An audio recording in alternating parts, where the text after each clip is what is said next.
Waɗannan matasa ne ke da wannan 'yar ƙaramar mashaya kuma suka ce idan shugaba Buhari zai tsaya a nan to za su yi masa wani haɗi na musamman.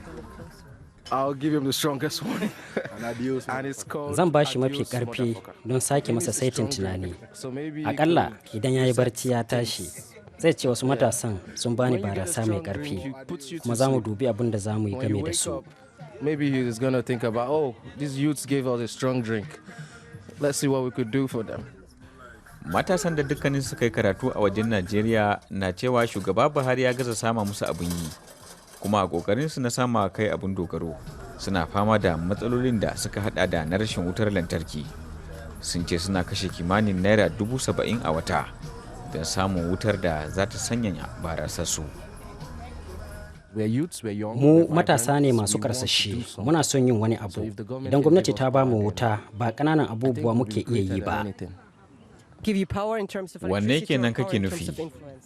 Makamashi ta fuskar lantarki. Da ita za mu samu hanyoyi. Ya kamata ya mai da hankali kan matasa da kuma sanin fa'idar taimakawa sana'o'insu. Shugaba Buhari ya yi alkawarin waɗannan, sai dai da wuya ake samun waɗanda suka yarda da tsare-tsarensa a Abuja. Na jima da jin mu manyan gobe ne, sai dai har yanzu 'yan kallo ne mu. Tsofaffi sun mamaye komi, lokaci yayi da za su ba mu dama mu shigo.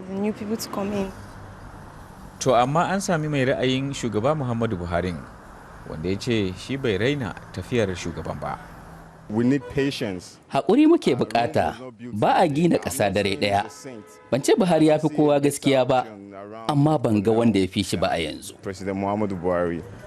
A zahiri dai shugaba Muhammadu Buhari ya rasa goyon bayan matasa 'yan ƙasa da shekaru 35 a Najeriya, saboda 1/3 su ne kaɗai suka yi zaɓe a babban zaben da ya gabata, mafi karanci a tarihi, abun kuma da ke iya zama tarnaƙi ga zangon nasa na biyu.